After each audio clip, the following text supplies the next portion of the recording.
Hi, everyone. Welcome to Unleash Your Leadership. On this episode, I wanted to talk to you about a very special topic. Of course, it relates to leadership. But first, we are almost at the end of summer, which means for those of you who have kids in school, that means back to school time. That's the same for me as well. I'm a parent of one, and this week our school started. There's a little bit of jubilation, but that means summer is over, which means you're not necessarily getting as much time with your kids. But they're excited because it's a new year. They're in school. The reason I bring this up is because over the past couple of weeks, I've been thinking about how being a parent is very similar to being a leader or being a manager who has a team. The moment this came to me was when my kid went to an overnight camp. A couple of weeks ago with summer camp, they had this thing where they spend the night away, they go camping. This was the first time that my kid was going to an overnight camp. It was probably one of the first time that they were spending without parents, without us. For some reason or the other, I never had a lot of babysitting done. This wasn't necessarily something that we, either us, the parents or the kid, was used to. When they were away for the night, I had a little bit of anxiety or a little nervousness because it was their first time. I think they were feeling that a little bit, and it's emotional, but where you know that as a parent, that is something that you have to let go. You have to make them independent and have them go and do the things. And you're not always going to be there for whatever number of things that come up. That's what got me thinking about what are the leadership lessons that we learn from being a parent? How does that make us as leaders?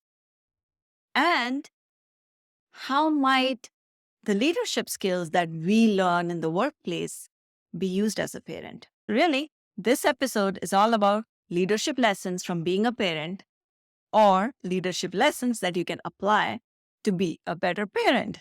I have a few things that I want to talk about here. Now, if you don't have kids, this is totally fine. I still hope that these lessons make sense because if you are leading a team or an organization, these things and these lessons and skills are still important, irrespective of where you are in your life and whether you have kids or not. It doesn't matter because these lessons are really universal. What the takeaway I want you to have is that how you can lead and manage teams in a more effective manner and how that helps you become a better leader. First up, especially if you're a leader or manager already, you may realize this. All parents out there realize this. It is a lot of hard work. Leadership is a lot of hard work. It is very difficult. That's why there are so many topics, so many conversations and books about leadership skills. It is a hard thing, and there is a lot of work that goes on behind the scenes. What that means is it is not always visible and it is not always recognized. Because sometimes it's expected, it's taken for granted. If you're a parent, you can tell there's so much you do as a parent that you're expected to do. There isn't necessarily always recognition around it. It may not necessarily be visible. Maybe you're not making it visible because we don't think of it as anything special, or it necessarily is, again, part of the job. Know that getting into leadership and or being a leader doesn't come easily, especially as a lot of you may be thinking about your career growth. If you're not already in a management or a leadership position and you're thinking about that as the next step for your career, know that there is a lot of extra work. There's more work than what you already have to work with. Not single thing will be visible or recognized. And you have to be okay with that. There will be other things that you can do to be able to continue to make impact and bring recognition and visibility to you. Second, when you have a team, when you have kids, it can be really hard work. But if you talk to any parent or any manager, when your team does well or when your kid does well, they do something great, whatever that might be, overcoming obstacles, learning a new skill, there's a sense of pride. It's very similar. It feels the same way. When I was a manager, when I started managing a team and somebody on my team did really well and they got kudos from somebody else in the organization, I felt proud, like a proud parent. And that's what parents do, especially when somebody else says, "Oh, they're so great at this," or they're great at this skill, or see how well they did in that class or that meeting. That sense of pride, that feeling is very, very similar. You want to be able to channel that feeling because while it's hard work, there is a reward. So know that, yes, I was cautioning you, know that there's a lot of hard work, know that there's a lot of reward at the end of it.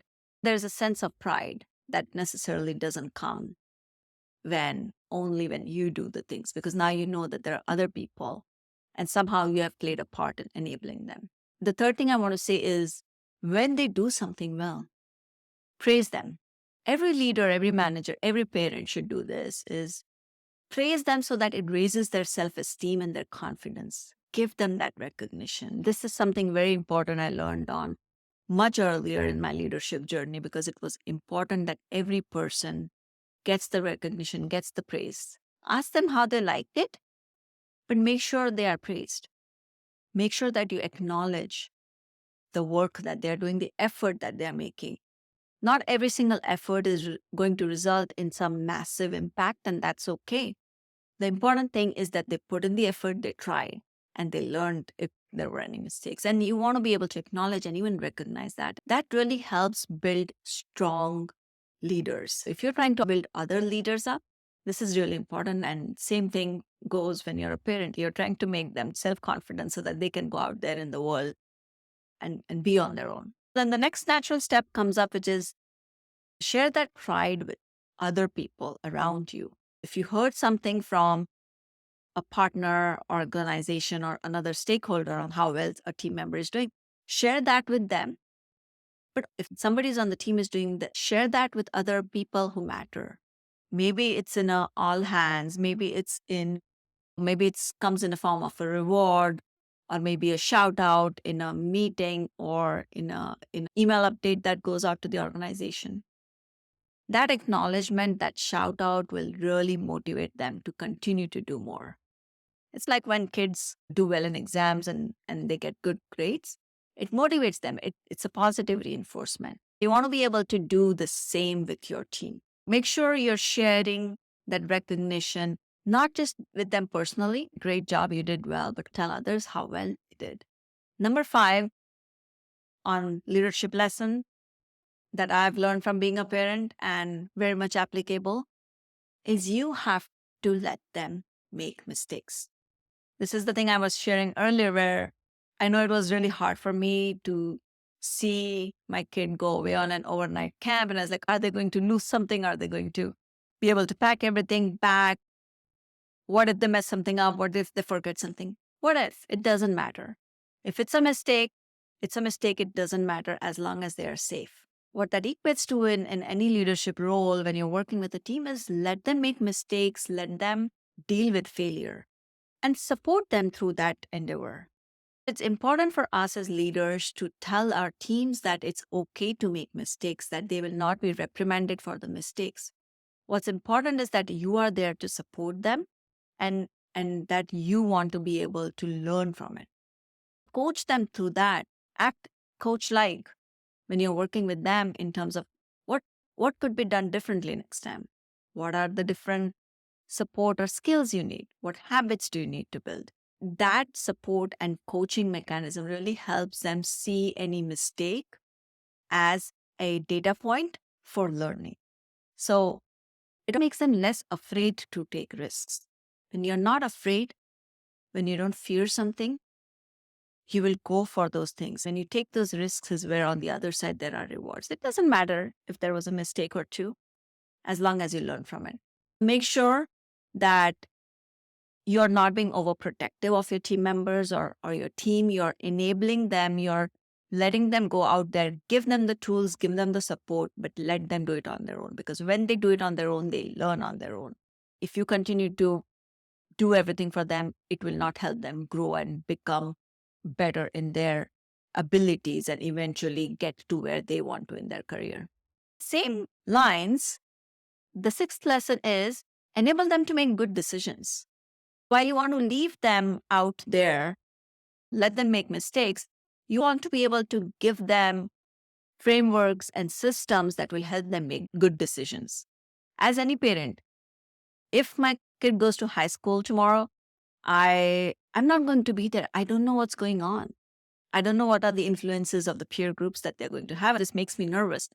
But what I can control, what I can do as a parent is to teach them what a good decision means and how to make good decisions and what would a bad decision and consequences look like, or what is the impact on themselves, on their family, the neighbors, society, whatever it might be. It's the same thing with your team members. Help them understand what constitutes good practices versus not so good practices, how to get to a certain point. If they're out there and they want to go do a presentation and it's their first time doing a presentation, give them some support in terms of what they might do, what are the best practices of a good presentation. But after that, you leave them and you go and let them go forward and do it. If you involve them in certain decision making, then they'll get better at their own decision making skills, which then means that they can go and make better decisions. Involve them in your decision making as well. That way it makes them feel part of it, and then they get the practice so then they can go and do it on their own as well. The seventh thing is make them independent. All of these things where we're talking about, let them go make mistakes, let them make decisions. This enables them where you're not necessarily being overprotective or always there or micromanaging in management terms. You're making them independent. You're letting them go do those things. And the reason is so that you can go work on other priorities. So if you're a parent, you know that maybe you need time to attend to household chores. Maybe you go need to run errands. If you cannot get away and make your kids independent from an early age, it's hard to do that. And then it's the same thing as a leader. If you can let your team or team members own something, give them complete ownership of certain things, let them do it. Then you can go do other things that are still important for the organization, that are still part of your responsibilities. If you're trying to do every single thing, it's hard. You're going to not just work extra hard, but even it's going to impact your work-life balance. Continue to make your team members independent. In fact, help them become leaders. Help them build the skills so that they can replace you. This thought can be very disconcerting, but if you can make people and enable them and help them build the skills to replace you, that means you can go do higher priority things for you. And they will be ready to take on when you're ready to move to something better or bigger. Number 8, as a parent, oftentimes when our kids are little, we tend to think of them as kids and we don't talk to them in a way that gives them the same respect that we would talk with an adult. Most kids are very, very understanding. They have a lot of insight. As a parent, what many people do and consider it good is talk to them as adults, give them the respect. You want respect, give them the respect. They are obviously going to emulate you in many ways. They're already capable. They can be there to help, involve them, just like you would more grown-up child or an adult. Ask them about their decisions, ask them about what's important to them, make them seen, make them feel heard, don't talk them down. These are all things that are important even in a leadership perspective. When you have your own team, even if you have a very junior team member, it doesn't matter. You're going to give them maybe a little bit extra support, but make them feel like they're already capable of doing great things and give them that respect. What you show up as a leader, how you behave as a leader or a manager, those are the things that they see. There are two things that can happen from there. Either they say, okay, this is how managers are and this is how I'm going to behave, or this doesn't seem right and so I'm going to do something different. One of those two things are going to happen. Which one, we don't know. But what's in your control is how you come across and treating everyone with respect, even if they don't know everything. even if they don't have as much experience as you or as much expertise as you, they still have something that we can learn from. Be curious and ask them for their opinions, even if they're fresh out of college. It doesn't matter. We're getting down to number 9 now here. For parents who have 2 kids, they will tell you that each of their kids is so different than the other. Oftentimes this is generally a running joke. People often have one kid and maybe it seems like everything was cool and it was easy, and then they have the second kid and it's completely opposite and much more difficult. Most of them will tell you they're such complete opposites that any parenting learnings and skills or whatever they had with the first one doesn't apply. Those same rules, those same systems don't apply to the second one. What that means in terms of leadership and management is everybody on your team is different. They are individual people. You cannot combine them into thinking everybody needs the same kind of things from me as a leader, as a manager. You have to adapt your leadership style to the needs of your team members. There's a very famous concept of leadership called situational leadership, and you can go ahead and Google that and search. But essentially what it does is it tells you that you have to adjust in terms of what is the direction and support and guidance that you're giving an individual based on the task they're about to do and their competency and confidence. Those 2 things count. So if they are low competence but high confidence, there's something different you do. If there are high competence but low confidence, your approach needs to change. There are 4 different categories of those things where you need to be able to adjust your leadership style. That's important because if maybe you're a very hands-off type person, which is great because then you're not a micromanager, but there's a junior member on your team, or maybe a member on the team is doing something maybe for the first time. They might need a little bit of support. You cannot treat them, even if they're senior, you cannot treat them the same as somebody who has done that task for the 100th time. Making that distinction really allows you to meet your team where they are. This will really enable them to go further, right? You're going to teach them, you're going to enable them. Finally, something a friend of mine told me, which is, as a parent, maybe after 2, 3, everybody has individual thresholds. But as a parent, at some point you decide, I don't want any more children.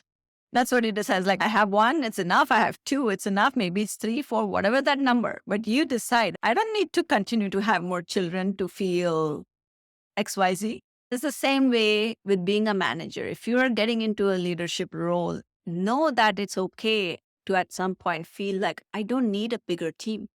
Maybe you're good with 6 people and that's all you want. Maybe you have 1 or 2 teams under you with a couple of managers and that's all. And maybe the director, VP, that's not for you. That's okay. But that's for you to decide. It's not for anybody else to decide, or not based on what's the best way, in quotation marks, to get to the top of the corporate ladder. You can decide that this type of and this setup of a leadership role is good enough for me. And while I would love to continue to do more and more challenging things, it doesn't necessarily translate to how many people am I directly or indirectly managing. That will really help you carve out what success means for you as a leader. Because oftentimes we chase titles and we chase certain number of team size and things like that. And that comes with its own interesting complications. If you're ready for that, great. If you're motivated and energized for that, that's great as well. But if it feels like that's not something that would make you fulfilled, or if you are more where you would like to solve, be very hands-on and close to the problem, maybe a different route would be best. With that, I hope that these 10 leadership lessons from being a parent were interesting. I don't know if you have given a thought to it or not. And if you have, share with me what resonates most. If there are other things that you have in terms of leadership lessons or lessons from being a parent that could be applicable in a leadership world, share, comment, and drop me a note. I would love to hear your perspective and what you have gone through and your own experience as well. With that, thank you for listening to this episode of Unleash Your Leadership. I will see you on another episode. Take care.